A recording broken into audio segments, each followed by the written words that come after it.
Welcome, everybody. Hi, Master. So we have a Turkish translation today also. So you would like to say some words first, Mevlut? Türk katılımcı arkadaşlar için tekrar merhaba.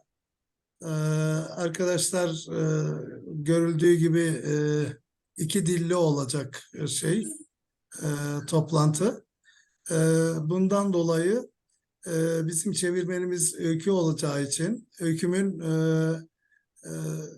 sırası şöyle olursa çok sevinirim. Daha doğrusu bizim sıralamamız zaman kaybına uğramamak için Üstad, Öyküm ve biz olarak sıralanırsa veya biz, Öyküm, Üstad olarak sıralanırsa herkes kendi şeyinden konuşmazsa mikrofonundan genelde dinlerken mikrofon kapalı olarak kalırsa tavsiyem daha verimli bir toplantı olacaktır. Katıldığınız için çok teşekkür ederim. Çok güzel bir şey oldu.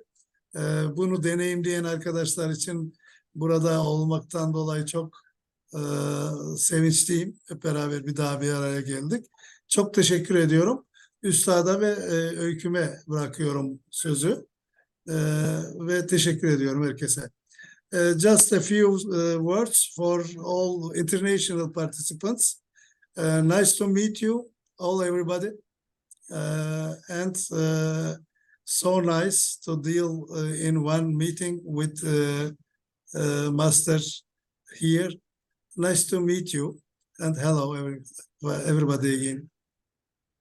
Okay, thank you very much, Mevlut. Thank you. So we are starting something new today, you could say. Very nice. So, and Aykom, you will translate, I suppose. Thank you very much for coming here to translate for us. Yes, thank you. So we start in the usual way in these meetings Her zamanki gibi bu çalışmalarımıza başlıyoruz. with the guided non-doing meditation. Yönlendirmeli hiçbir şey yapma meditasyonuna. So we sit comfortably Rahatça oturuyoruz. and we close our eyes. Gözlerimizi kapatıyoruz. Or just landing on this place for a moment. Sadece bulunduğunuz anda, mekanda olun. Kendinizi bırakın.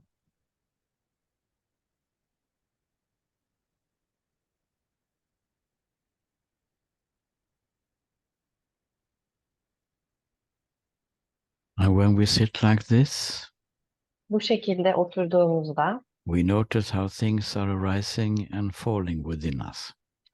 içimizde nelerin yükseldiğini, nelerin azaldığını fark ediyoruz.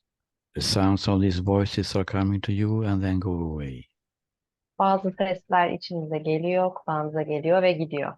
Maybe you hear something else outside, it's coming and going away.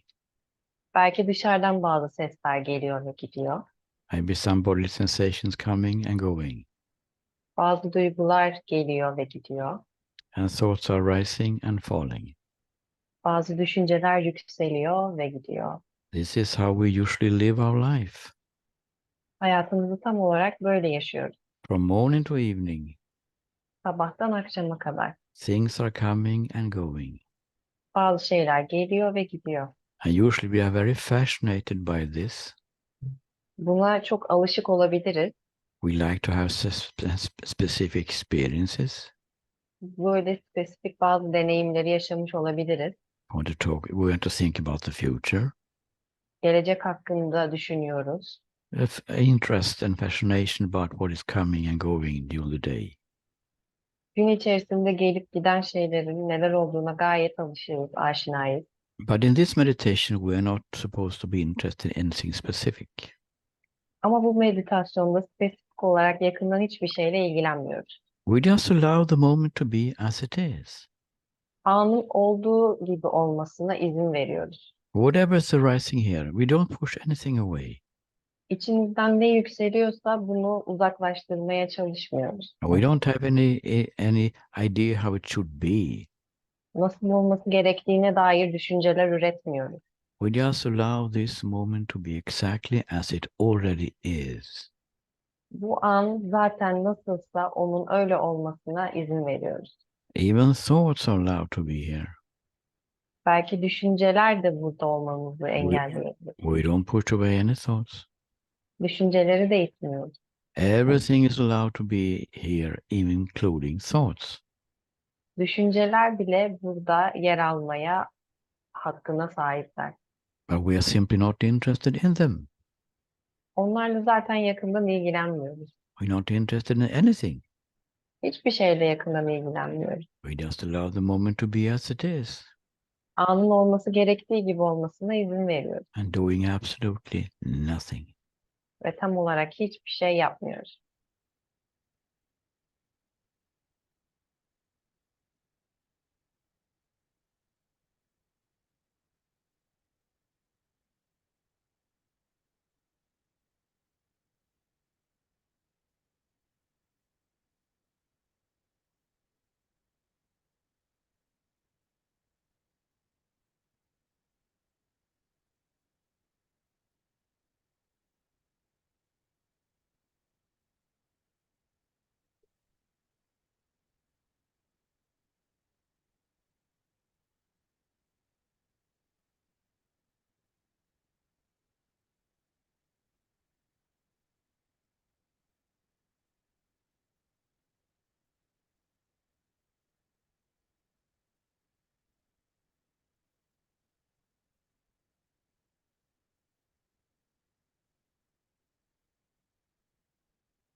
Even if thoughts are grabbing attention, Belki düşünceler dikkatimizi dağıtıyor olabilir. we just remember the instruction.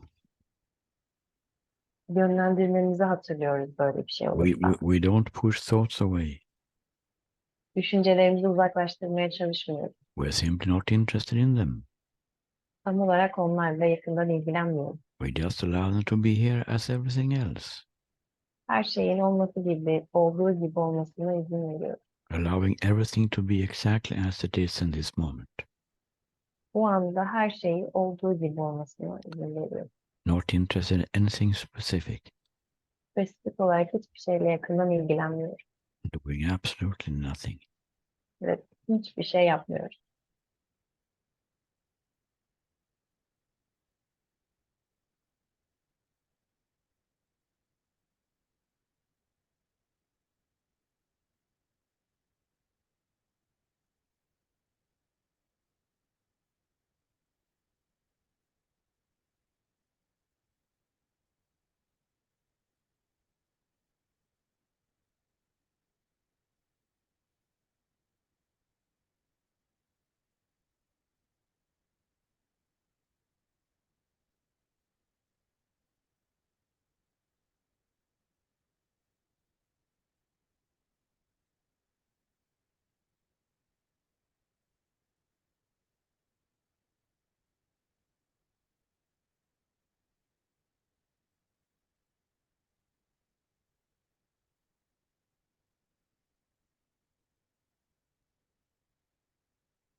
If emotions are rising, Bazı duygular yükseliyor olabilir. we treat them in the same way. Aynı şekilde davranmaya devam ediyoruz. We just allow them to be here, Burada olmalarına izin veriyoruz. not trying to fix them, Onları düzeltmeye çalışmıyoruz. not running away from them. Onlardan kaçmıyoruz. Just let them be here. Sadece burada olmalarına izin veriyoruz. Allow them to be here, Burada olmalarına izin verin. allowing everything to be exactly as it is. Her şeyin olduğu gibi olmasına izin verin. Everything is allowed exactly how it is, coming and going. Gelip gitmelerine olduğu gibi izin verin. Not interested in anything specific Spesifik olarak yakından ilgilenmeyin and doing absolutely nothing. ve tam olarak hiçbir şey yapmayın.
We can take 1 or 2 minutes to come out to meditation.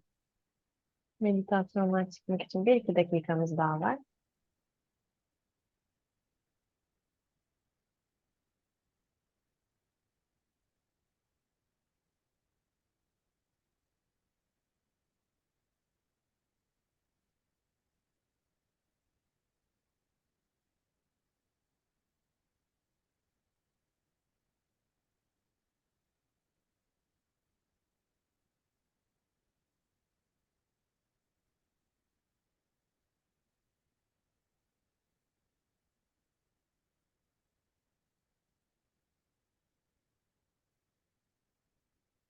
So this meditation you can do on your own, Bu meditasyonu tek başınıza da yapabilirsiniz. but it's not an exercise. Bu bir pratik, bir egzersiz değil. This meditation is starting by itself. Bu meditasyon kendi kendine gelişiyor. It's not coming from the thinking. Düşünceden ve düşünmekten gelmiyor. If it's coming from the thinking, oh, I would like to meditate now. Don't meditate. Eğer bu düşünceden geliyorsa meditasyon yapmalıyım diyorsanız düşünmeyin, But if it's yapmayın. coming from your heart, Ama eğer kalbinizden geliyorsa, from the longing to get free, eğer özgürleşmek için, rahatlamak için bunu istiyorsanız, then it's coming from the right place. o zaman tam olarak doğru yerdesiniz. It's the truth of your life which is showing itself as this longing. Bu huzuru içinizde istiyorsanız bu doğru zamandır. And it gives you a signal of maybe you can sit down now for a few minutes and meditate. Belki içinizde bir sinyal olabilir, biraz daha meditasyonda oturmak için. And if that signal is there, if you have practical possibilities, Eğer bunun için bazı olasılıklarınız varsa bu sinyali zaten alırsınız. you just sit down and close your eyes or have open eyes. Oturabilirsiniz kapalı veya açık gözle bunu yapabilirsiniz. Wherever you are, even in the cafe, Nerede olursanız olun, kafede bile olabilirsiniz. just follow these 3 simple instructions. Sadece bu 3 tane basit yönlendirmeyi yapabilirsiniz. Even if it's just for a few minutes. Sadece birkaç dakikalığına bile yapabilirsiniz. But just allow things to be exactly as they are. Her şeyin olduğu gibi olmasına izin verin. Not interested in anything specific. Spesifik olarak hiçbir şeyle yakından ilgilenmeyin. And doing absolutely nothing. Ve kesinlikle hiçbir şey yapmayın. And maybe we'll have a recording with this in Turkish translation. Belki bu Türkçe translation, çevirinin kaydını alabiliriz. For those people who wants to have some kind of support. Kendilerini daha desteklenmiş hissedebilirler böylece And kişiler. we will put on YouTube. Ve bunu YouTube'a da koyabiliriz. So then you can be guided through the YouTube when we are not seeing each other. Birbirinizi görmediğiniz zamanlarda YouTube'dan da açıp izleyebilirsiniz böylece. If you feel you need support. Tabii ki desteğe ihtiyacınız varsa bunu yapın. Otherwise you just follow these 3 simple instructions wherever you are. Eğer böyle değilse nerede olursanız olun bu 3 basit yöntemi kullanabilirsiniz. What is happening? Neler oluyor? Well, with these 3 simple instructions, Bu 3 yönlendirmeyle birlikte neler oluyor? there is an openness happening. Burada bir açık mutluluk var. We don't try to be open. Açık olmak için uğraşmıyoruz. There is just an opening spontaneously arising. Spontane olarak bu açıklık duygusu kendiliğinden geliyor. We become available. Buna daha uygun hale geliyor. And then something is seen, Ve bir şey görünür olmaya başlıyor. which we usually not see. Daha önce görmediğimiz bir şey. Oh, a place of peace here. Burada bu mekanda huzur olmaya başlıyor. Maybe seen some joy coming without any cause. Belki de hiçbir neden olmadan bir neşe gelmeye başlıyor. Maybe some other things are seen. Belki de başka şeyler görünür olmaya başlıyor. Beautiful harmony. Güzel bir denge, No problems here. problem olmayan bir yer. Maybe even love and compassion is seen. Belki de bir sevgiyi, bir tutkuyu görüyorsunuz. This is a state what we all have inside us. İçimizde hepimizin barındırdığı bir şey aslında bu. It just needs to be discovered. Sadece keşfedilmeyi bekliyor. That's why this meditation is not an exercise. Dolayısıyla bu meditasyon bir egzersiz değil. Because exercise means that I am here and I want to go there. Çünkü egzersiz ben buradayım ve buraya ulaşacağım demektir. But you're already there. Ama zaten oradasın. You're already living in this awakened, enlightened state, whatever you call Zaten, it. zaten bu uyanıklığın içerisinde sen varsın, orada duruyorsun. It's just a matter of discovering that. Sadece bunu keşfetmek gerekiyor. And this is how we discover it, so to speak, inside. Kendi içimizde konuşarak bunu bu şekilde keşfedebiliyoruz. By using this non-doing meditation. Hiçbir şey yapmama meditasyonuyla bunu yapıyoruz. So this is the first step. Bu ilk adımı. To discover that beautiful state which we have never left. Ve can you repeat again, please? Yeah, to discover this beautiful state that we have never left. Hı hı. Bu araçları kullanarak aslında buna ulaşabiliyoruz. It's always available, Bu her zaman uygun, have always been there, hep orada. but has been overshadowed by all this busyness that we have. We are so busy. Aha, bunu görmek için sadece çok meşgulüz. Bunları göremiyoruz. So we don't see this beautiful state of freedom, Bu özgürlüğün güzelliğini görebiliriz. which is always here. Çünkü zaten her zaman burada. So the first step is to see it inside ourselves.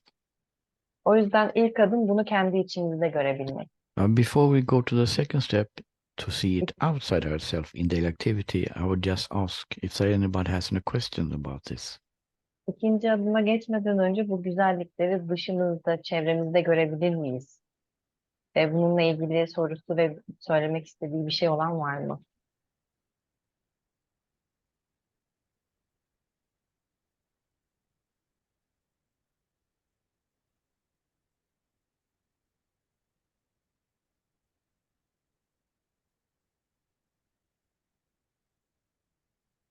Everything seems to be clear or totally confusing. Her şey çok mu açık yoksa çok mu kafa karıştırıcı? So, okay. When we see this state inside, Bu ifadeyi içimizde bulabiliriz. when we discover that place which is always here, Her zaman burada olan şeyi bulabiliriz. we like to be there usually. Orada olmayı genellikle severiz. Oh, this is very peaceful.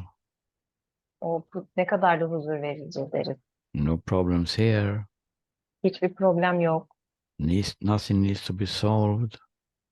Hiçbir şey çözülmek zorunda değil. The ego seems to be totally absent. Egonun bile yokluğunu fark ederiz. The moment seems to be quite complete. O an tamamıyla tamamlanmış gibi gelir. And there is no worries about the future. Ve gelecek hakkında hiç endişe duymaya da gerek And there yoktur. is no idea that I'm not good enough. Yetersizim düşüncesi de ortalarda yoktur. There is no idea I have to fix my life. Hayatımı düzeltmediğim düşüncesi de yoktur. All these things are absent or not or totally passive during meditation. Meditasyon esnasında bunların hiçbirinin olmadığını ya da gelip geçtiğini fark edebilirsiniz. That's why we see how it is. Nasılsa onu görüyoruz. We see how it is when we not believing these thoughts. Bu düşüncelere inanmadığımızda neler olduğunu görüyoruz. But then we come out in daily activity again. Ve daha sonrasında günlük aktivitelerimize devam ediyoruz. We're not supposed to be in the cave all the whole life. Her zaman o mağarada olmak zorunda değiliz. We want to be active in daily life and be creative. Ve günlük hayatta da yaratıcı ve aktif olmak istiyoruz. So why is this beautiful state fading or vanishing when you come out in daily activity after meditation? Dolayısıyla bu meditasyonda uyguladığımız şeyleri günlük hayatımızda da uygulayabiliriz. Ve Well, farkı görebiliriz. It's a very simple reason. Çok basit bir sebebi var. Thinking. Düşünmek. Not thinking is such. It's not any problem with thinking. Olay düşüncenin kendisiyle ilgili. Practical thoughts and creative thoughts, no problem. Yaratıcı düşünceler bir problem yaratmaz. It's a beautiful tool. Bu çok güzel bir araç kullanmak için. But the negative thinking we're talking about, Ama biz burada negatif düşüncelerden and bahsediyoruz. they are so strong. Bunlar çok güçlü düşünceler. They're grabbing our attention. Bütün dikkatimizi çekiyorlar. So we don't see this beautiful state that we have seen in meditation. Dolayısıyla meditasyonda gördüğümüz bu güzel şeyleri göremiyoruz. This moment has to be improved. It's not good enough. Bu an daha iyi olmalı, yeterince iyi değil diye düşünebiliyorum. The future doesn't look good at all.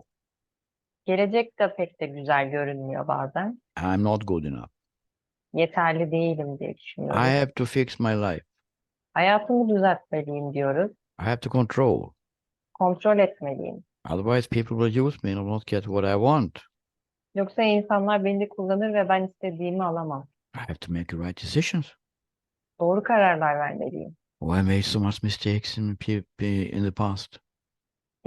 Geçmişte çok fazla hata yaptım. What is this? What is Nedir bu? this? Negative Nedir? thinking. Thinking right through. Negatif düşüncenin tam kendisidir bu.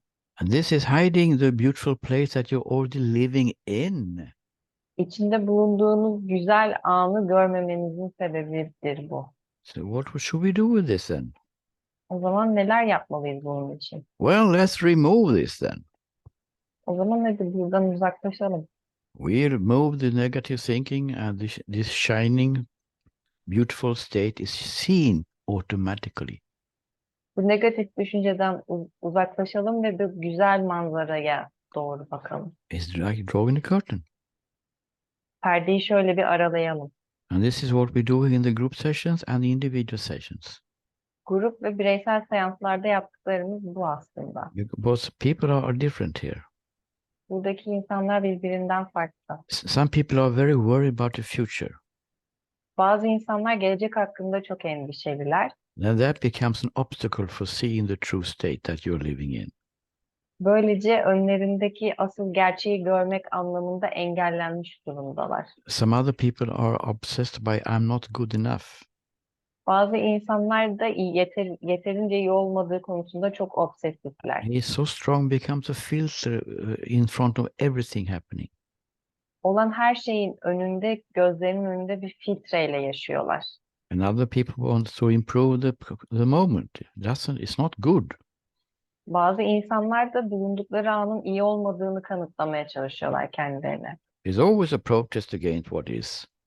Her zaman olan şeye karşı bir protesto içinde oluyorlar. What is actually happening already. Zaten olan bu aslında. And some people are totally obsessed by this. I have to fix, I have to do. Bazı insanlar da yapacağım, bunu düzelteceğim diye obsesif olabiliyorlar.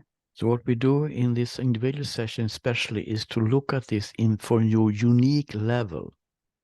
Dolayısıyla özellikle bu yaptığımız bireysel seanslarda bunlara çok daha öznel bir şekilde yaklaşıyoruz. Because everyone is unique. Çünkü herkes öznel, herkes kendine özel. And usually it's one or two of these things which are dominating. Bu aracı kullanabiliriz. These obstacles for seeing the truth. Gerçeğin önündeki engelleri görmek için de And then kullanabiliriz. we work with them and take away the obstacles and the truth is seen. Bunlar üzerinde çalıştığımızda engelleri kaldırırız ve görünür hale getiririz. So we have a toolbox with a lot of tools in it. Dolayısıyla bir alet çantamız var, içinde bir sürü araçlar barındıran. That we'll use in the individual session and in the group sessions and in also daily life for you between the sessions. Hem grup hem bireysel seanslarımızda hem de günlük hayatımızda bunları kolaylıkla uygulayabiliyoruz. And here in the group sessions we usually have some kind of topic, Grup seanslarımızda hep bir konumuz oluyor. something which is relevant for most people. Çoğu insanda rastladığımız ortak konular oluyor bunlar. And this day was announced to talk about fear and panic.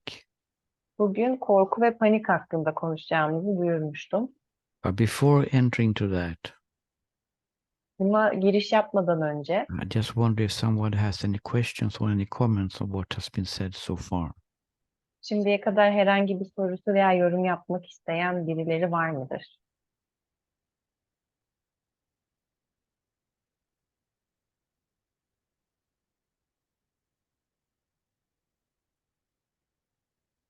It's much more silent here than in Swedish schools, that's for sure. İsveç okullarında olduğundan daha fazla sessizlik var şu an burada. Okay, so let's go further then. O zaman devam edelim. Many people have fear. Pek çok insanın korkusu var. It can be fear in different ways. Farklı şekillerde korkular yaşayabiliyorlar. It can be fear about the future, for instance. Örneğin gelecek hakkında korku yaşayabiliyorlar. Worries, Endişeler olabiliyor. anxiety, Anksiyete, going to some place we don't know, bilmediğimiz yerlere gidebiliyoruz. is uncertain,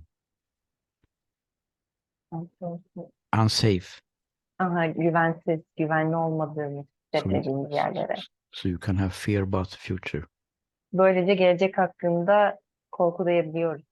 And one way of coping with this fear Bu korkuyla bir arada olduğumuzda about the future gelecek hakkında is to use a tool. bu aracı kullanabiliriz. Because the fear is built on negative thinking about the future. Çünkü korku gelecek hakkında endişe duyulan şeyler üzerine inşa ediliyor. We can use a tool here. Bu aracı kullanabiliriz burada. We just sit down Oturabiliriz or stand up, as you can actually stand up also with open or closed eyes. ya da eğer yapabiliyorsanız ayakta da olabilirsiniz kapalı veya açık gözle. You take one deep breath. Derin bir nefes alın. Very important to take one deep breath first. İlk öncelikle derin bir nefes almak çok önemli. We want to avoid that it becomes a mind game or mechanical. Mekanik olarak gelen zihin oyunlarından uzaklaşın And then you say to yourself, ve kendinize şunu söyleyin. in your own language, of course, Kendi dilinizde elbette. how is this moment felt? Şu anki an bana nasıl hissettiriyor? If I don't believe in the negative thoughts about the future, Eğer gelecek hakkında herhangi bir endişem olmasaydı. I will repeat the statement again. Tekrar edecek. Yeah. How is this moment felt, experienced? Şu andaki deneyim nasıl hissettiriyor? If I don't believe any negative thoughts about the future. Eğer gelecek hakkında hiçbir negatif inanca sahip olmasaydım. Just do it now and let it sink in and just wait. Şimdi bunu yapın, bütün düşünceleri itin ve sadece bekleyin.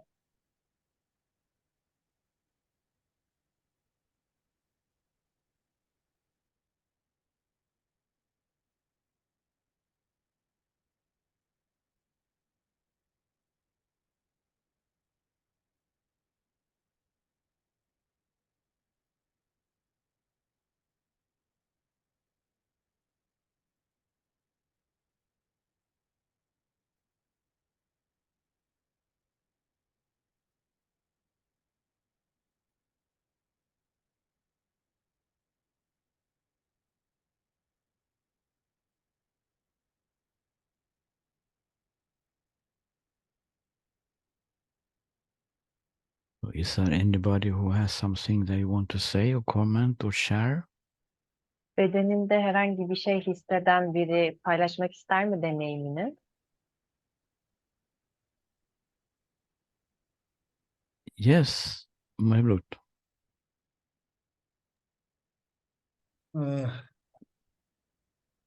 Çok güzel bir deneyimdi.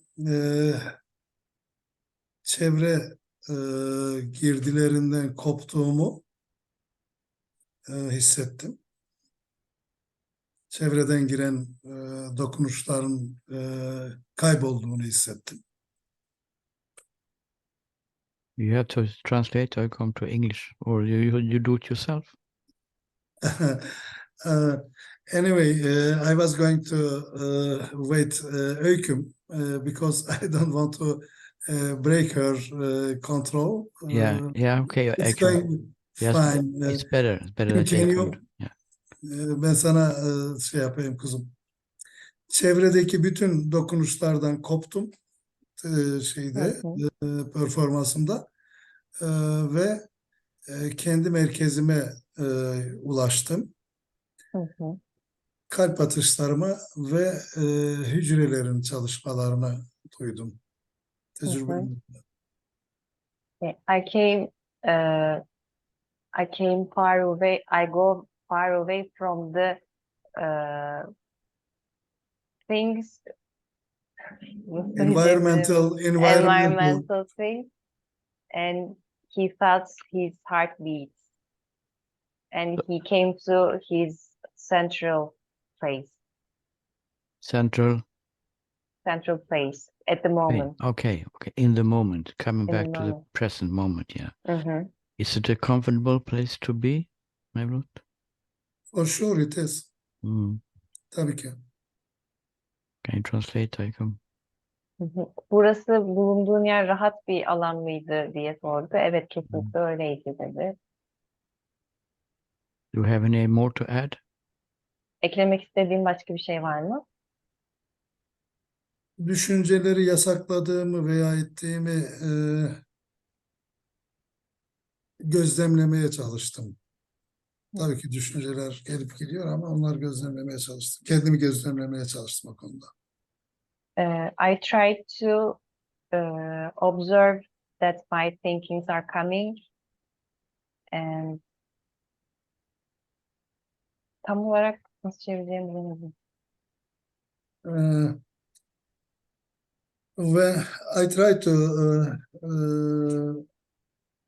be aware of the relation with my thoughts. Am I trying to push out or accepting to be with them? I was witnessing this state during my meditation. Okay. So this tool is quite different from many other tools. Bu araç çoğu başka araçlardan çok daha farklı. Because we don't try to fight with the thinking. Çünkü düşüncelerle savaşmıyoruz. We don't try to change the thinking. Düşünceleri değiştirmeye çalışmıyoruz. We don't try to observe it even. Gözlemlemeye bile çalışmıyoruz. We're not doing anything with the thought. Düşüncelerle hiçbir şey yapmıyoruz. The negative thoughts or the fear of the future Gelecek hakkındaki negatif inançlar is something which so many of us has. çoğumuzda olan şeyler. It's almost a cultural thing of the human mankind. Bu kültürel olarak ya da insanın varoluşundan kaynaklanan da bir şey. They're afraid to go to the unknown. Bilinmeyene gitmenin korkusu. Because the future is unknown. Çünkü geleceğin kendisi belirsiz. We don't know what's going to happen. Ne olacağını bilmiyoruz. So it's a little bit natural to be afraid. Dolayısıyla korkmak doğal bir şey. But when it is believed to be true, Gerçek olduğuna inanmak da öyle. a thought is coming, worry about the future. Gelecek hakkında bazı düşünceler yükselir. It's just a thought. Bu sadece bir düşüncedir. Maybe this will happen. Belki bu gerçekleşecek diye düşünürüz. It's still a thought. Sadece hala bir düşünce. But then the second part comes into picture. Sonra resme ikinci bir kısmı eklenir. This is true. It will probably happen. Bu kesinlikle doğru ve kesinlikle gerçekleşecek. Why should it be believed to be true? Neden doğru olmak zorunda ki? We have this choice, so to speak. İkinci düşünce de var burada bir taraftan konuşan. If we can become aware of this, then maybe this is what you mean, Mevlut. Bunların farkında olmalıyız. Bunlardan mı bahsediyorsunuz? We becoming aware of the thought, Düşüncenin farkında oluyoruz. and then become aware of the second part, that I believe it to be true. Sonrasında da ikinci düşünceye, yani bunun doğru olduğuna inanıyorum düşüncesine. Then we see that there's actually not, it doesn't have to be so that we have to believe it to be true. Bu şekilde olması gerektiğine inanıyoruz. You want to say something here, Mevlut? Yeah. This was not my subject. This was not my witnessing. It was just to be aware what is the interfering to my process, and what is the thoughts between this time. I didn't take care for any thoughts, and I didn't follow anyone. That is the best. Yeah. That is of course the instruction, that we of course we notice thoughts coming. Elbette düşüncelerin geldiğini fark ediyoruz. But we are not interested in following them, as you say. Ama senin söylediğin gibi onları takip etmekle de ilgilenmiyoruz. But when it comes to the negative thoughts about the future, when we are in daily activity, Günlük aktivitelerimizde gelecek hakkındaki negatif düşüncelerimize bakalım. it's good to become aware that this actually we just buy all the thoughts because they are coming in me. Bunların farkında olmak iyi çünkü bunların hepsi bizim kendi içimizde gerçekleşiyor. If a thoughts about the future is negative in the neighbor, they will say, "Oh, you're so pessimistic." Bazen komşularımızla ilgili de negatif düşüncelere kapılabiliyoruz. Beni ne kadar da sinirlendiriyor diye But düşünebiliriz. if it's same thought coming here in me, Ve tekrardan içimizde bazı düşünceler ortaya çıkıyor. this is going to happen. Bu olacak kesinlikle diyoruz. We are not aware what we're doing, so to speak. Burada konuştuğumuz şeyler hakkında da endişe But duymamıza you gerek yok. immediately believe all the thoughts coming. Bütün gelen düşüncelere inanmaya kendinizi And alıştırın. this is a strong habit. Bu çok güçlü bir alışkanlık. That's why the suggestion here Dolayısıyla buradaki öneri şu, is not to try to change the habit. davranışı değiştirmeye çalışmayın. It's years of practice if it is going to be successful at all. Senelerce bunu çalıştıktan sonra aslında başarı oluşacak. So we go away from the thinking. Dolayısıyla düşünceden tamamen uzaklaşıyoruz. You can think whatever you want up there in the head. İstediğin her şeyi düşünebilirsin zihninde. I don't care about it. Onunla ilgilenmiyorum. We go into the experience level. Ama deneyim seviyesinde We go into the now, to the present moment, bu ana geliyoruz. to the feeling level, Hissetme seviyesine geliyoruz. to the body level, Beden seviyesine geliyoruz. and just ask ourselves the question Ve kendimize şu soruyu soruyoruz. after one deep breath: Derin bir nefes aldıktan sonra how is this moment experienced? şu anki an nasıl deneyimleniyor? Experienced, not thought about, experienced, felt. Deneyimlemekten, hissetmekten bahsediyoruz, düşünmüyoruz. When I don't believe in the negative thoughts about the future. Gelecek hakkında negatif şeyler düşünmüyorum. And then you will come to the present moment, as Melrose is talking about. Ve Mevlüt'ün söylediği gibi bu ana geliyor. And you will be coming back to harmony again.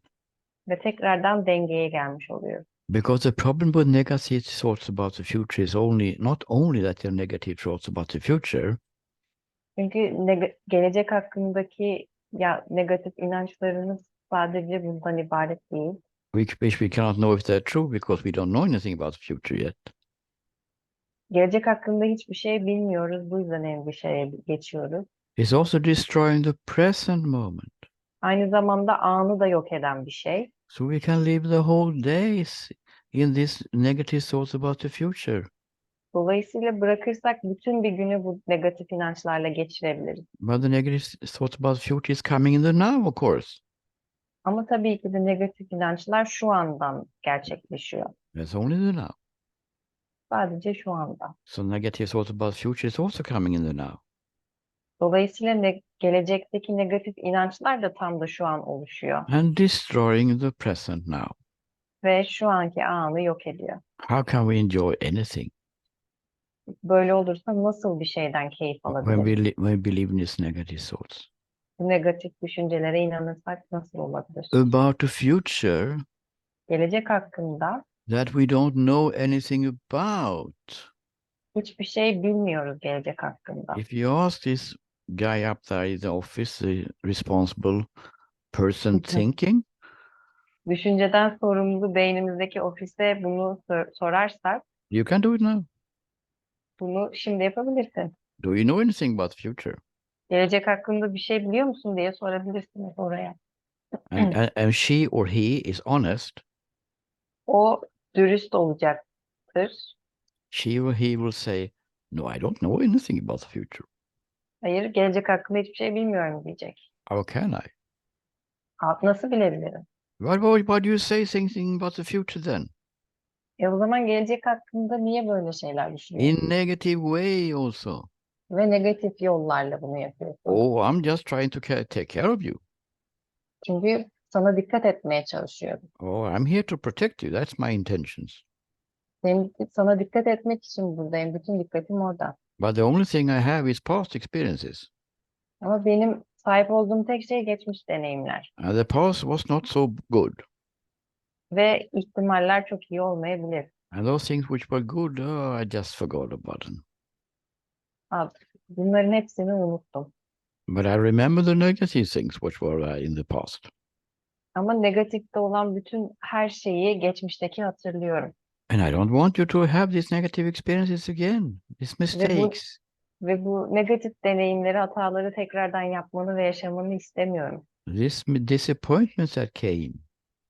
Çünkü hayal kırıklığı yaşayabilirsin. So yeah, I'm giving you some kind of advice for the future. Dolayısıyla gelecek hakkında sana tavsiyelerde bulunuyorum. But of course, if you ask me in this way, I don't know anything about the future. Ama tabii böyle sorarsan gelecek hakkında hiçbir şey bilmiyorum. But why should it be negative? Peki neden negatif olmak zorunda? Because it doesn't have any other resource. Çünkü başka herhangi bir kaynak yok. So become aware of how the mind is functioning here. Zihnin nasıl çalıştığını burada fark edin. Then we can see that, oh, this is just thoughts. Bunların sadece düşünce olduğunu fark edebiliriz. Based on past experiences. Hepsi geçmiş deneyimlere dayalı. Nothing to do with the now. Şu anla hiçbir alakası yok. And nothing to do with the future. Ve gelecekte ne yapacağımızla da hiçbir ilgisi yok. So using this tool is very efficient Dolayısıyla bu yöntemi kullanmak gerçekten çok faydalı. to come back to the present moment in a harmonious way. Dengeli bir şekilde tekrardan bu ana gelmek için çok faydalı. But it is more. Hatta daha fazlası. Because every time we use this tool, Bu aracı yöntemi daha çok kullandığınızda when it's practically possible, of course. hangisi daha pratikse tabii ki. Where we notice this negative thought is grabbing us again about the future. Gelecekle ilgili negatif düşüncelerimiz bizi ele geçirdiği zaman Every time we use it, bunu her zaman kullanabiliriz. we take away the power of it.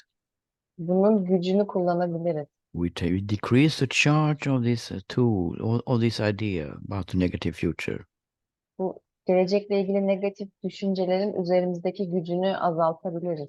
And suddenly one day, Ve aniden bir gün by using this regularly when it comes to the surface in situations, this tool, bu yaşadığınız duygular tekrardan yüzeye çıktığı zaman as much as possible, Ne- without stress, ne kadar fazla stres çıkarsa çıksın bunu uygulayabilecek hale geliyorsunuz. the power is so low of this belief in a negative future. Gelecek hakkındaki negatif enerjilerin azaldığını görmeye başlıyorsunuz. Doesn't have any power to rise again. Tekrardan bu duyguların ortaya çıkması için yeterli güce sahip olmadığını görmeye başlıyorsunuz. So it doesn't have any power to trigger any emotions. Dolayısıyla artık duygularla kendinize işkence çektirmek bir kenara bırakmış It oluyorsunuz. doesn't have any power to create tension in the body. Artık bedeninize dikkatinizi çekmek için ekstra çaba sarf etmiyorsunuz. It doesn't have any power to create other destructive beliefs about ourselves and others. Kendinizle veya başkalarıyla ilgili dikkat dağıtıcı başka şeyler olmamaya başlıyor. And it is not destroying the present moment. Ve aynı zamanda şu anı yok etmemeye başlıyor. This is the power of this tool. Bu yöntemin gücü bu. And by understanding it, Bunu anladığımız zaman and I will ask Mevlut here, Mevlüt'e soru soracağım. what do you prefer? Ne tercih edersin? Do you prefer to live in the negative thoughts about the future? Gelecek hakkındaki negatif düşüncelerle yaşamayı mı? Believing that true? Yoksa Hayır. Or do you prefer to live in the present moment when it's light and beauty and peace? ya da aydınlık, mutlu, huzurlu bir anın içinde mi yaşamak istersin? I suppose there's only one answer, but I wanted to come from you anyway. Ben tabii ki anda yaşamayı tercih ederim. Hatta onu yapmaya, onu devam ettirmeye çalışırım. Ne geride ve ne geçmişte ne ileride. Of course, I want to live the moments. I don't want to live the future or the past. Yeah. So this could make us motivated. Bu şekilde biz kendimizi motive edebiliriz. Because you want this state to come back, to live in it permanently. Çünkü kalıcı olarak bu anın içinde yaşayabilmemiz için bir yönteme sahibiz. So maybe then we are motivated to use it again. I want to come back to this present moment with this lightness. Dolayısıyla bu aydınlık olan ana tekrar dönmek için bir motivasyon sahibi olabilir. So Ve by bu use, ana geri gelmek isteyebilir. so in this way, by using it regularly, and the power goes down. Dolayısıyla bunu ne kadar düzenli yaparsanız bunun enerjisi, gücü azalır. It's very simple and it's working splendidly. Çok iyi çalışıyor ve bunun etkilerini görebilirsiniz. Do you have any questions around this? Herhangi bir sorunuz var mı buraya kadar? Or comments or protests? Yorum da yapabilirsiniz, zorlandığınız şeylerden de bahsedebilirsiniz. Totally open space here. Tamamen açık bir alandayız burada. Ben katılımcıları kutluyorum. Harika bir tecrübe oldu. I celebrate the participants. It was a really great experience. Thank you very much. Thank you. Tabii ki liderliği için de hocamıza çok teşekkür ederim. And of course, I'm really thankful for your leadership. No, thank you very much. I'm not doing anything. Ben hiçbir şey yapmıyorum. This is just happening from the truth coming out by itself. Gerçeğin kendisinin ortaya çıkmasıyla olan bir şey aslında bu. I don't know what I'm going to say in the next second. İkinci, I'm Ben de sorry. ne diyeceğimi bilmiyorum. Hı.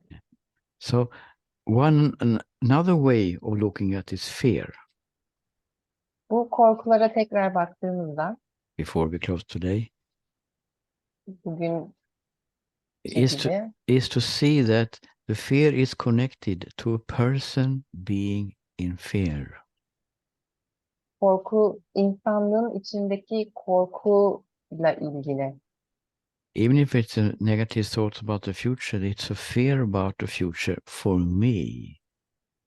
Gelecek hakkında duyulan negatif inançlar da aslında kişinin kendisiyle ilgili. So there's a deeper level here. Burada derin bir seviyedeyiz. And even if it's a fear is about what is happening in the now, Şu anda neler olacağıyla ilgili konuşacak olursak, it doesn't have to be a fear about the future. It can be fear now in this situation. şu an durum içerisindeyken gelecek hakkında endişe duymamamız And, gerektiğini düşünüyorum. talking to my boss, and I'm quite fearful. Mesela patronumuzla konuşacağımız zaman korku hissederiz. Or talking to my partner, Ya da partnerimle konuşacağım zaman. or talking to my mother. Ya da annemle konuşacağım zaman. So the fear can also, of course, be in the now. Dolayısıyla korku şu anda da olabilir. So the fear is quite huge subject here. Çünkü Yeah, big subject. burada büyük bir konudan bahsediyoruz. But we can make it easy Ama bunu daha kolaylaştırabiliriz. by seeing that all kinds of fear is connected to a person having that fear. Bu korkuların aslında tamamen insanın kendisiyle bağlantılı olduğunu gördüğümüzde bunu çözebiliriz. What is fear without a person having it? Bir insan korku olmadan ne olurdu ki? Maybe the body is in fear because someone is honking the horn in the street. Belki sokakta biri korna çaldığı için de bir anda korkulu bir hale girebiliriz. But we're not talking about bodily fear here. Ama biz bu korkudan bahsetmiyoruz şu We're anda. talking about the psychological fear. Biz şu anda ikincil bir duygudan bahsediyoruz. It has to be me having the fear. Bu korkuyu duyan kişi ben miyim? Fear that I'm not good enough Yeterince iyi değilim diye hissetmekten. when I'm talking to the boss. Veya patronumla konuşacağım zaman. Or fear about the future, as we saw. Gelecek hakkındaki korkulardan da bahsediyoruz. Or fear that something will happen, a loss that just came, and whatever. Just whatever. Hı. Yeah. Yani ya da bir şeyi kaybettiğiniz zaman yaşadığınız bir korkuda her neyse onlardan bahsediyoruz. And then we can look at it another way. Ve daha farklı bir şekilde bakabiliriz. So I will ask you a question now. Şimdi bir size soru soracağım. Are you here? Burada mısın?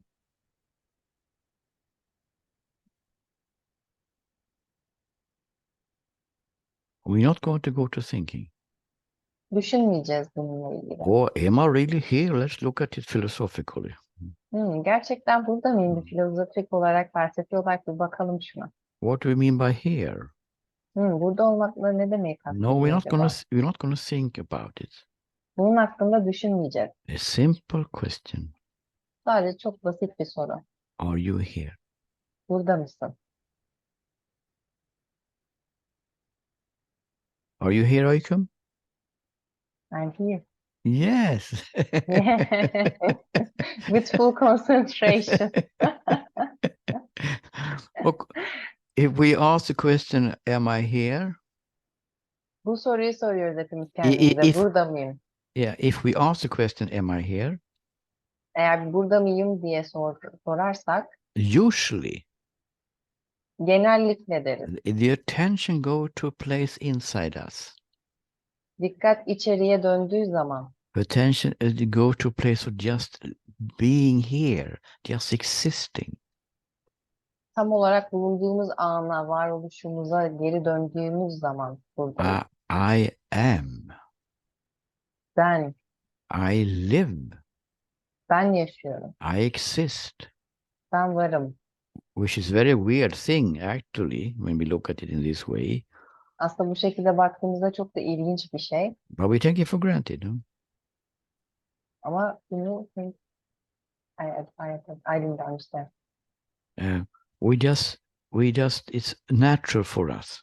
Bu oldukça doğal bir şey bizim için. Of course I'm here. Tabii ki de buradayım.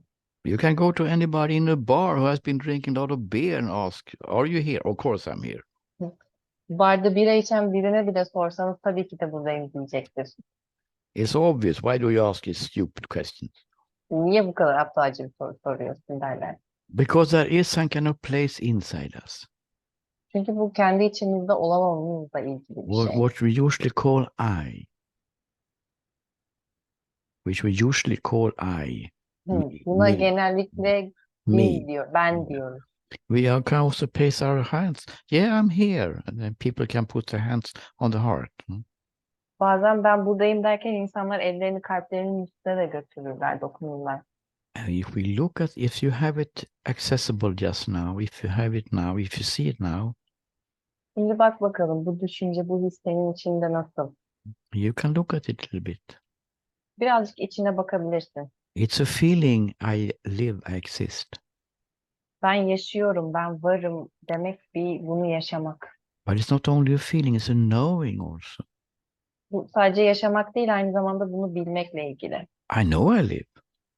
Yaşadığımı biliyorum. I can't prove it for myself or for others, but I know I live.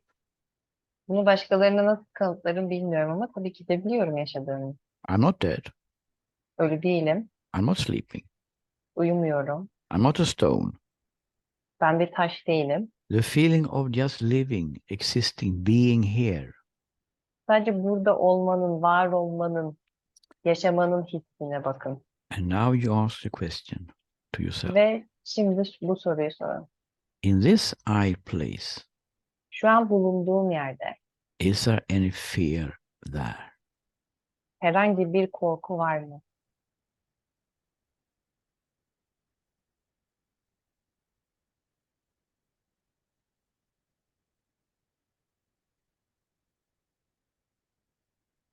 In this place of just being here, Sadece burada olmaya bakın sense of being, ve o olun. is there any fear there? Herhangi bir korku var mı? Is it, Aiko? No. No. Sorry, I'm using you a little bit here. That's okay for me. Okay, good. We see, maybe you will see it. Belki bunu göreceksin. As in this place of just existing, just living, Şu anda bu anı yaşıyorsun. Varsın. just being here, Tam olarak buradasın. being aware, being present, alive. Andasın, yaşıyorsun, fark ediyorsun. There is no fear. Hiçbir korku yok. Nothing can happen to you here. Sana burada hiçbir şey olmuyor. Here you are untouched by what happens in the story. Şu anda hikayede neler oluyorsa onlar oluyor. This place has always been the same. Her şey olduğu gibi. You have always been existing, haven't you?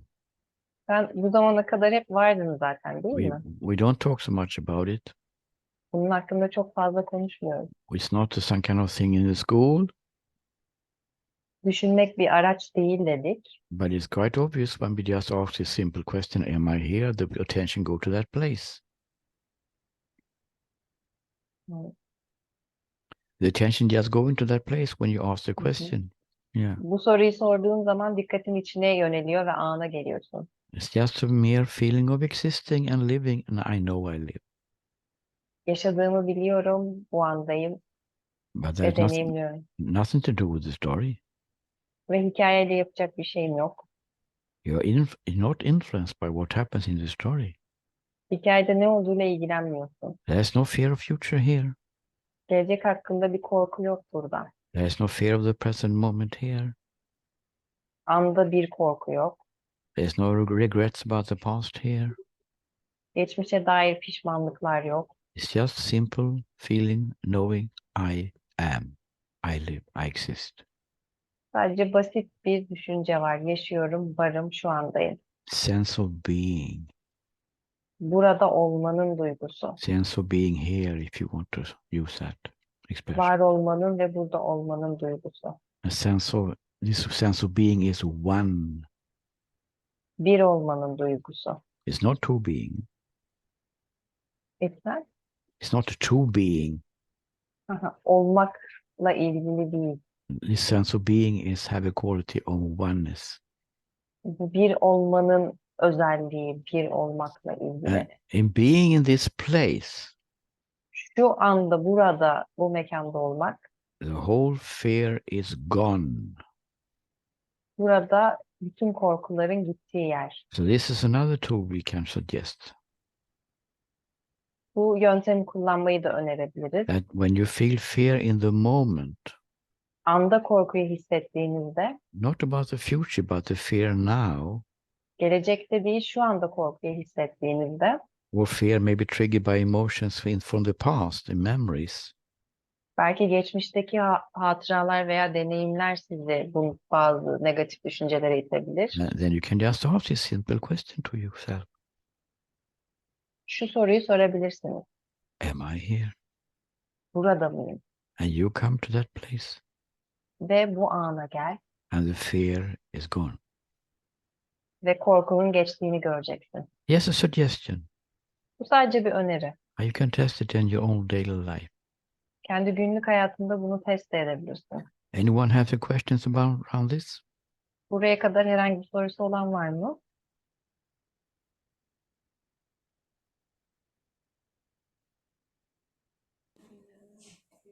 Chris, just a small question. Yes, who is talking? Dima. Hi, Dima. Hi, Chris. Hi. Information that was read or heard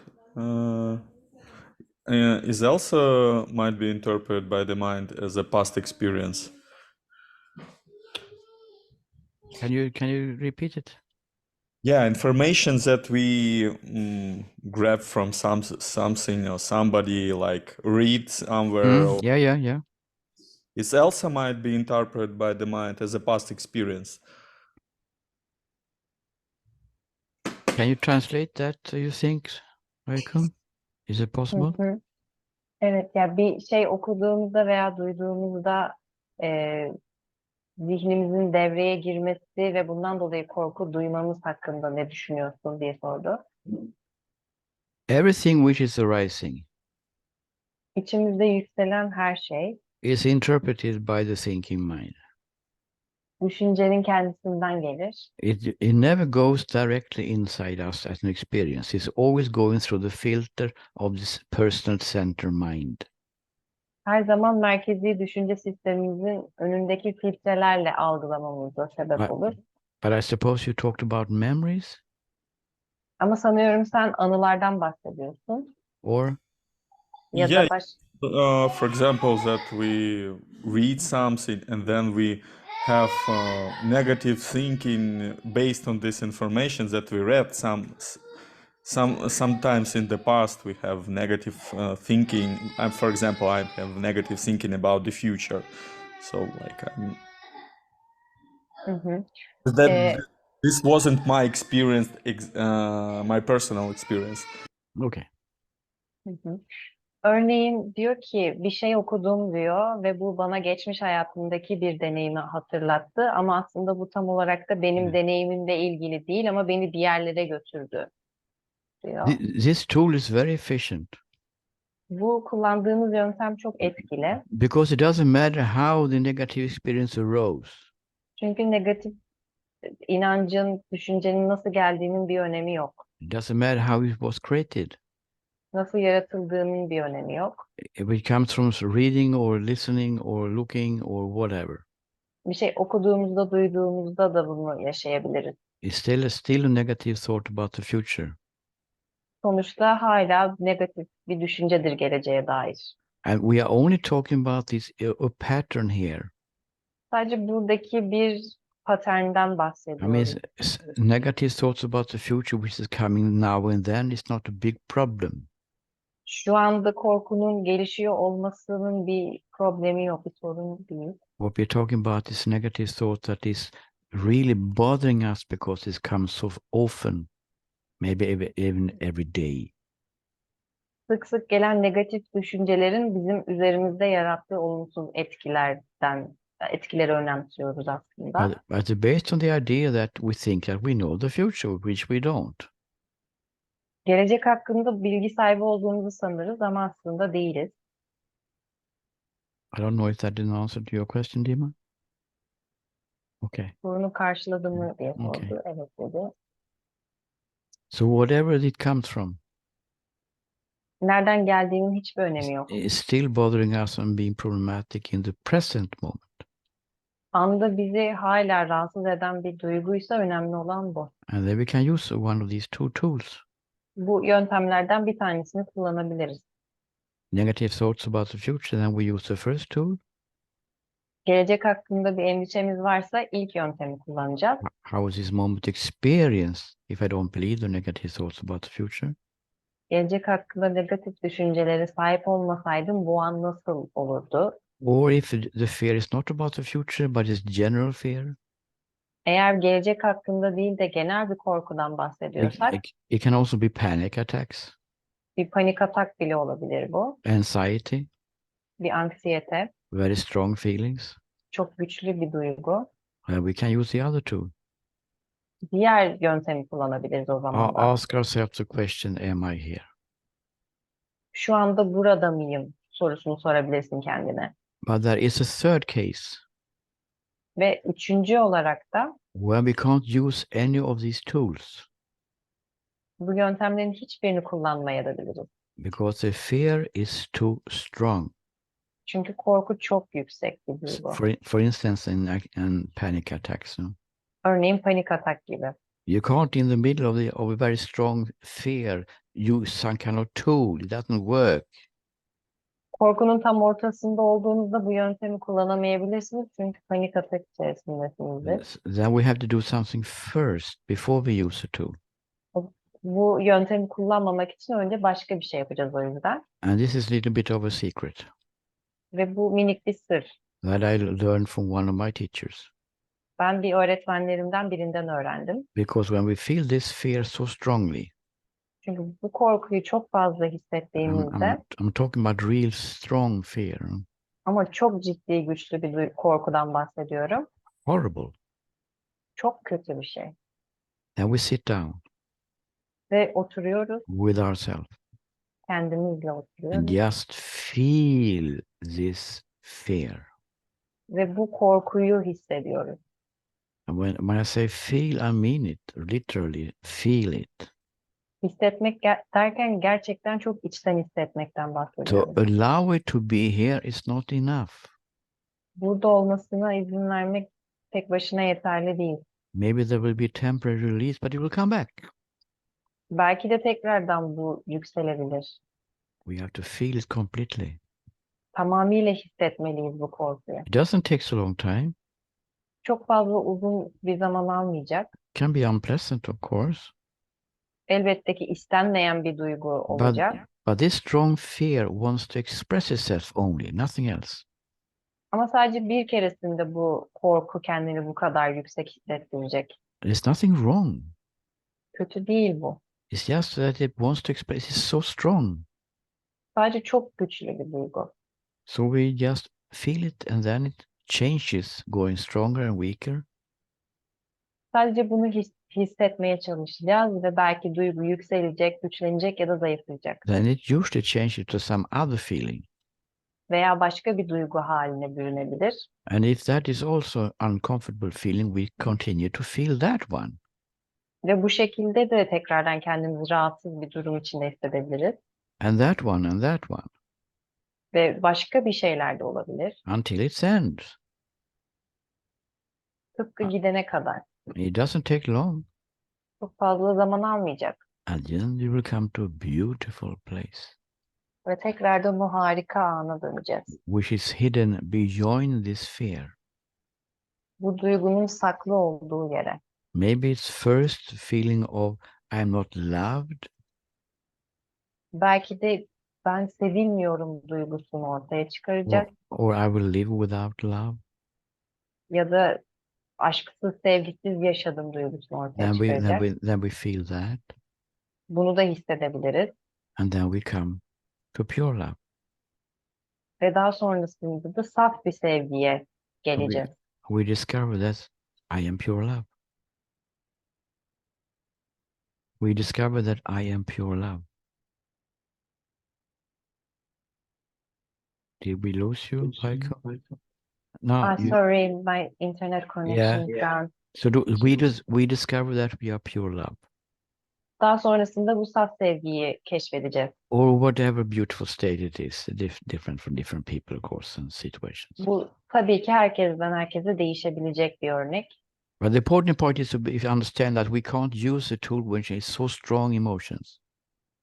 Bu bahsettiğim yöntemi çok duygunun yüksek olduğu bir anda yapmamızdan bahsetmiyorum. And when you come to this beautiful state of harmony again, after feeling these strong emotions, Bu güçlü duyguların olmadığı dengeli ana geldiğinizde you just are. sadece oradasınızdır. Stop feeling any feelings, Duyguların kendisini durdurun, doing nothing. hiçbir şey yapmayın. Let the process have its time, Bu şekilde bir süreç. and you are fine again.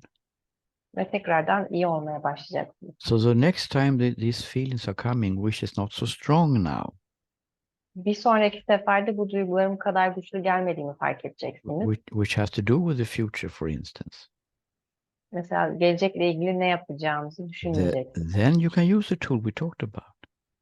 Ve konuştuğumuz yöntemi kullanabilirsiniz. Or you just ask yourself, how am I here? Burada nasılım diye sorabilirsiniz. It's a very important exception that we have to understand this, Bunu anlamamız gerçekten çok önemli. when to use the tool and not. I hope it's not too complicated. Umarım çok karışık bir yöntem değildir. Any questions around this? Şimdiye kadar bir soru var mı?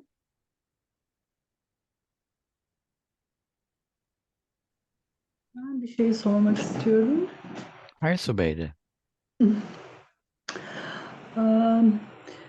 Çoğu zaman otomatik bir şey yapıyoruz. Korkulardan dolayı ve hep dışarıdan gelecek bir tehdite karşı savunma halindeyiz. Günlük hayat içinde. Usually we defend for the bad experience around us. We are ready for the bad experiences. Dolayısıyla şeyi yakalamak zor oluyor bazı zamanlarda. Çünkü normalimiz bu. o normalin akışında hani bir savunmada olmak, aslında bir kendini daha doğrusu korumada olmak bir normalleşme halimiz bizim. Dolayısıyla bu yaşadığımız korku veya ansiyete eğer yüksek değilse normal günlük hayatta bunu görmek bazı zamanlar çok zor oluyor. Yani bir şeye ihtiyacımız var sanki. Kendimizi o anda yakalayan bir şeye ihtiyacımız var gibi geliyor. Her zaman bunu çok göremiyoruz kendimizde. Çünkü normal halimiz bu. Our normal natural state is always like anxiety about the things around us, so we cannot handle the bad experiences around us. And it's really hard to see what will happen, so what we can do at the moment. Are you talking about other people's experiences or your own experience? Own experience. Yeah. So she means that she's always having anxiety or whatever? She says that she automatically thinks like something bad will happen around me. Yeah. And when she lives it usually in that way, that's why she's expecting something from surround her. And she needs something at the moment to use it as a tool. So she asked that, what can I do? Because it's the anxiety or the bad negative thoughts are our uses. So you start to use this tool. Bu aracı kullanmaya, bu yöntemi kullanmaya başlayabilirsin. How is this moment felt if I don't believe any negative thoughts about the future? Gelecek hakkında negatif düşüncelere inancım olmasa nasıl bir his olurdu diye düşünebilirsin. Let it sink in and wait. And you do it in the morning. Bunu sabah yap ve üzerine düşünme, bunu hisset, deneyimle. Before you go up from the bed. Yatağa gitmeden önce de yapabilirsin. And then you do it in the evening. Öğleden sonra da yapabilirsin. Before you go to sleep. Uykuya gitmeden önce de yapabilirsin. And this way you will more attack this old program. Böylece bu programa daha fazla adapte olmuş olacaksın. It will go quicker. Çok daha hızlı bir şekilde adapte olacaksın. Do you think it can be something for you, Subeyde? Evet. Yani kendimizi bazen şunu aslında tam sormak istedim. Kendimizi yapıyoruz. Hırpaladıktan sonra bu durumun farkına varıyoruz. O zaman farkına vardıktan sonra, vardığın anda bunu yap. Ve bu pratik çoğaldıkça o hırpalanma zamanları azalacak gibi anlıyorum. Doğru mu anladım? She says that I'm in a battle with myself after I fight with too many negative feelings and thoughts. After that, I understand the importance of that tool. Maybe she says that maybe I need to face it more to understand the tool. You don't have to understand the tool. Yani bu yöntemi anlamana gerek yok diyor. You just do it. Sadece yap. Your job is to just use the tool technically, so to speak. Yani teknik olarak söylemek gerekirse sadece bu yöntemi kullanman gerekiyor. And when you let it sink in and wait, Sadece bekle, düşünme that's the end of your business. ve böylece senin işin bitmiş olacak. The truth will take care of the rest. Gerisiyle gerçek ilgilenecek. And when I say the truth, it sounds very abstract. Bu gerçek dediğim zaman bu çok soyut geliyor, biliyorum. What it means is that the freedom which is trying to break through in you Aslında senin içinden çıkmak isteyen bir özgürlükten bahsediyorum gerçek derken. showing yourself how it really is, what you really are, Subeyde. senin nasıl olduğunu ve anın nasıl olduğunu göstermeye çalışan bir andan That bahsediyor. you just pure joy and love. That's what you are. Sadece saf sevgi ve an var. That force is helping you when we're using the tool. Bu güç bu yöntemi kullandıkça ortaya çıkacak. That's why we say let it sink in and just wait. O yüzden düşüncelerin gitmesine izin ver ve bekle No, diyoruz. no analysis, no think. We're not interested in this. Düşünmekle ilgilenmiyorum. The freedom knows exactly what to do. Can you repeat The, again? the freedom knows exactly what to do. Ne yapacağını bilmemek, planlamamak özgürlük.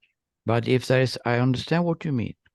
Ama ne demek istediğini anlıyorum. That is the fear of bad negative thoughts is here almost all the time. Negatif düşünceler ve deneyimler hemen hemen her zaman şu anda var. Where should we start? Nereden başlamam gerekiyor diye Well, we soruyorum. have to start somewhere. Bir yerden başlamamız gerekiyor. So as you say, maybe you have to use the tool more often. Belki de bu yöntemi çok daha sık kullanman gerekiyordur. You can use it as often as you want, so better. Ne kadar istersen o kadar sık kullanabilirsin. And is just suggestion from here. Benden sana bir öneri. Take 3 days. 3 gün kullan. Kendine 3 gün izin ver. Only 3 days. Make it limited. Sadece 3 gün olarak limit koy. And do it as often as you can during these 3 days. Ve bu 3 gün içerisinde yapabildiğin kadar fazla yap. Oh, now these negative thoughts are coming again Tekrardan negatif düşünceler geldiği zaman about the future. gelecekle ilgili. I will just so you just use the tool. Take one deep breath and use the tool again, Derin bir nefes al ve bu yöntemi kullan. again and again and again. Tekrar tekrar tekrar. During these 3 days without stress, but doing as much as you can. Strese girmeden yapabildiğin kadar bu 3 gün içerisinde yap. And I would like to have a report from you. Ve sonrasında da senden bir geri dönüş bekliyorum. So you pick out 3 days Sadece 3 gün seç kendine önce. in a row, 3 days in a row, Tabii ard arda 3 gün olması gerekiyor. which is convenient for you. Senin için daha iyi olacak. Normal days, Normal bir gününde. not vacation. Not vacation. Bildirim olarak. Just normal days. Sadece normal günlerde. Use it 3 days as much as possible during the whole days, and then you give me a report on WhatsApp. 3 gün boyunca mümkün olduğunca yap ve bana WhatsApp'tan mutlaka bilgisini ver sonrasında. And then we can go from there. Ve oradan sonra devam edeceğiz. There are other tools also available. Başka kullanılabilecek yöntemler de var elbette. We just go step by step. Adım adım gideceğiz. How do you feel, Sobedi? Could it be something for you? Nasıl hissediyorsun? Evet, bunu deneyeceğim. Bu 3 gün deneyeceğim ve geri dönüş sağlayacağım. Sadece şunu anlamak istedim. Bu benim için tabii çok kıymetli bir pratik olacak. Şunu biraz daha özetle şunu söyleyeyim, daha fazla uzatmadan. Mesela gün içerisinde belki 50 tane olay oluyor. Ama o 50 olayı yakalayamıyorsunuz. Çünkü o bizim normalimiz. 3 tanesini yakalıyorum, 3 tanesinde oturup yapıyorum. Veya 3 günde bir tane olay yakalıyorum. Diğer tarafı, diğer olanları zihin normalleştirerek algılıyor. Bunu yakalamak için yapabileceğim bir şeyi de gene tabii biraz önce aslında söylediği önerinin içinde verdi. Sabah, akşam ve değişik zamanlarda bunu yaparak daha çok yakalayacağım şeyini alıyorum. Yakalamak derken kastettiğin algılamak mı? Evet, kendini o anda görmek. Çünkü normalleştiriyoruz. Zihin birazcık da normalleştiriyor o olan durumu. Hı, anladım. Bizim düşüncelerimiz normalleştiriyor. Aslında soru biraz da oydu ama bunun içinden de çok faydalı bir pratik çıktı. Do you remember all this? Yeah, I will summarize it. She says that, for example, in a day, there are 15 things happening in Mhm. a day, Mhm. but I can only catch the 3 things, and I can analyze it, but the other things I cannot analyze and I cannot understand it because too many things are happening in our life and it's our normal situation and we normalize it, but I cannot understand the other things besides the 3 things, for example. But there, it's not about analysis. Analiz etmekten bahsetmiyoruz, algılamaktan It's bahsediyoruz. not about understanding anything. Bir şeyi anlamakla ilgili değil bu. We're not going to use the intellect at all. Bununla tam olarak ilgilenmiyoruz. You're just being aware when you have negative thoughts coming. Negatif düşüncelerinin olduğu ana gel. In this case today, negative thoughts about the future. Bugünkü konumuz gelecek hakkındaki negatif. That you know. Are you aware of negative thoughts coming in you, Sobeide? Sen negatif düşüncelerin ortaya çıktığında bunun farkında mısın? Do you notice them? Evet, var. Onları fark ediyor musun? That's Evet. all. That's all. Tamam, hepsi bu işte. Then you have it. O zaman işte We're not going to work so much here. çok fazla çabalamayacağız bunun üzerinde. It's not a full-time job, Bu tam zamanlı bir iş değil. fortunately. Ne yazık ki. It's very easy. Çok kolay. We know when we have negative thoughts Negatif düşüncelerimiz olduğunda bunu biliyoruz. about the future. Gelecek hakkında da Because we biliyoruz. feel tense in the body. Çünkü bedenimizde bazı gerilmeler hissediyoruz. We feel emotions coming. Duyguların geldiğini görüyoruz. Worry. Endişe. We don't have to analyze this or this to notice it. We know it. Bunları analiz etmiyoruz, biliyoruz. The bottom line is I don't feel good. Ve altında yatan şey iyi hissetmiyorum. Now I have negative thoughts about the future. Gelecek hakkında negatif şeyler düşünüyorum. Isn't it so, Sobeide? You know it. Bunu biliyor musun? Tanıdık geliyor mu? No analysis. Yes, it's just noticing it coming. Sadece bunun geldiğini fark et. But I have a question for you. Sana bir sorum var. Is it only negative thoughts about the future that we're talking about, or is it negative thoughts generally about everything? Gelecekteki negatif düşüncelerden mi yoksa genel olarak hissettiğin negatif düşüncelerden mi bahsediyoruz? Aslında ikisinden de genel olarak. Generally and both of them. Yeah, so then we can use another tool. O zaman başka bir yöntem kullanabiliriz. So instead you're going to this analysis thing. Bu analiz yapma durumunun dışında Or is this negative thought about the future or not? şu anda bunlar gelecek hakkındaki Then negatif düşüncelerim mi değil mi? becomes the work again. Ve bunun üzerine çalışabilirsin. Oh, that makes it easier. Bir liste yapabilirsin. When any negative thoughts are coming Herhangi bir korkulu, negatif bir düşünce ortaya çıktığında about the future, gelecek hakkında mı? about the now, Şu anla mı ilgili? about the partner, Partnerinle mi ilgili? about outcome, Öykümle mi ilgili?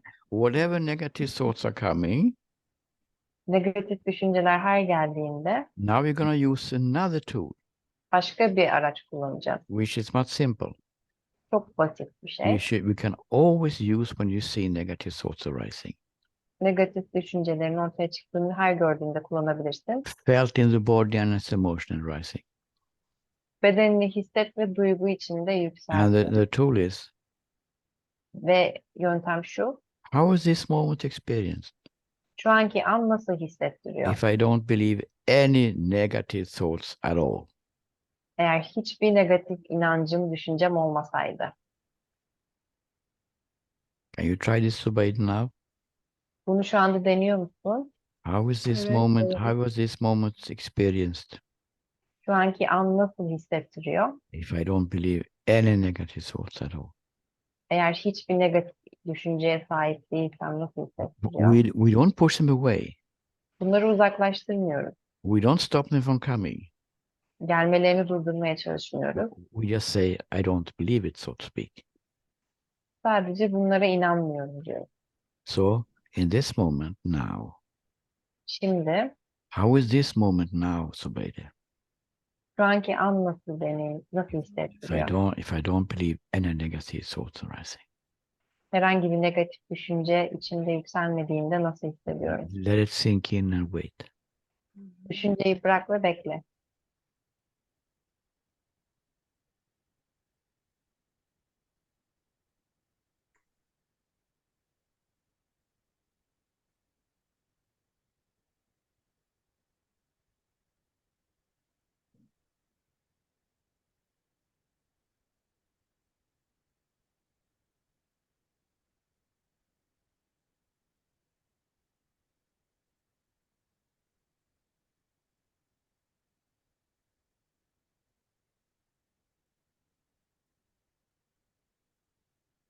How do you feel now, Nasıl Zubayde? hissediyorsun? Çok enteresan bir şekilde hiçbir düşünce gelmiyor. It's interestingly, I have no thoughts are rising inside me. Yes. Bedenim çok rahatlıyor. Bir anda kendini bırakıyor beden. My body is releasing and it's more relaxed. Mm. Ve içimde çok büyük bir genişleme oluyor. Tamamen boşluk. And there is something expands and it's going bigger inside me. Beautiful, Zubayde. Yeah. For some people, this kind of, yeah, thank you. For some people, this kind of tool, it can be very too general.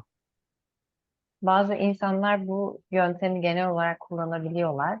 But in some cases, it's extremely good. Kesinlikle çok etkili. And Zubayde is one of these cases. Ve Zübeyde de şu an bunlardan biri. It's about finding out what is working for us. Kendin, Yeah. kendin için sana hangisinin daha çok yaradığını bulmak gerekiyor. As unique individuals. Yani öznel olarak, kendi bireysel olarak yaklaşımına bak. It's very good you just continue with this, Zubayde. And I think we will see each other tomorrow. We can have a little report then. Hı hı. Bunları biraz deneyimleyebilirsin. Yarın zaten görüşeceğiz. Orada da konuşuruz. Thank you. Tamam, çok teşekkür ederim. What did you say? She said thank you. I'm sorry. Oh, okay. Thank you. Thank you. Inspiring here. When you see it's working, huh? Çalışıyor değil mi? Bu işe yarıyor. Not only for me, but for other people as well. Sadece kendim için değil, herkes için işe yarıyor. Any other questions for today before we close? Kapatmadan önce başka sorusu olan var mı? Yeah, we have been talking a lot. Bugün bayağı bir konuştuk. And hopefully working also a little bit so you can see a little bit of your freedom.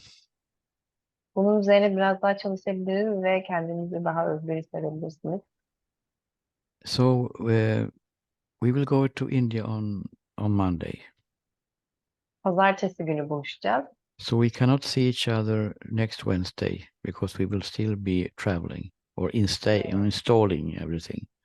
Hı hı. Çarşamba günü yolculukta olacakları için haftaya çarşamba görüşemeyecekmişiz. The internet and all that kind of stuff. Hı hı.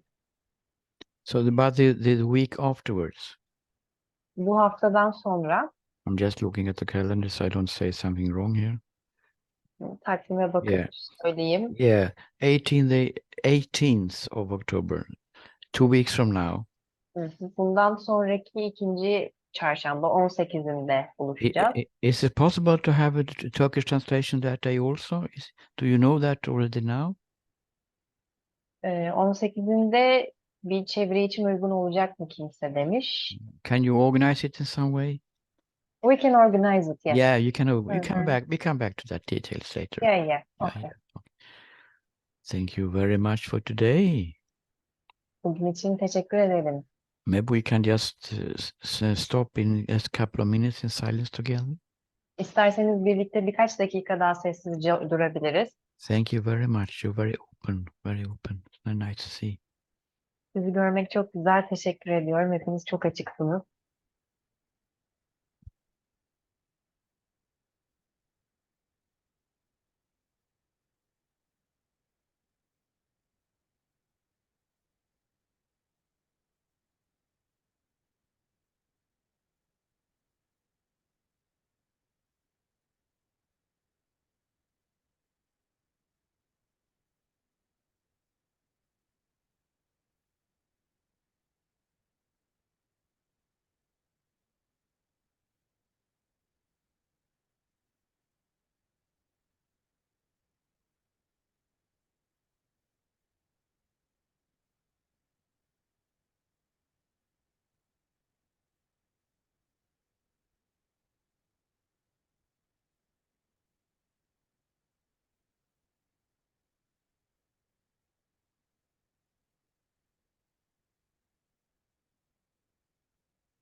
much. And thank you, Ilkom, for translating for us. Thank you very much. Thank you. Thank you. It was a pleasure.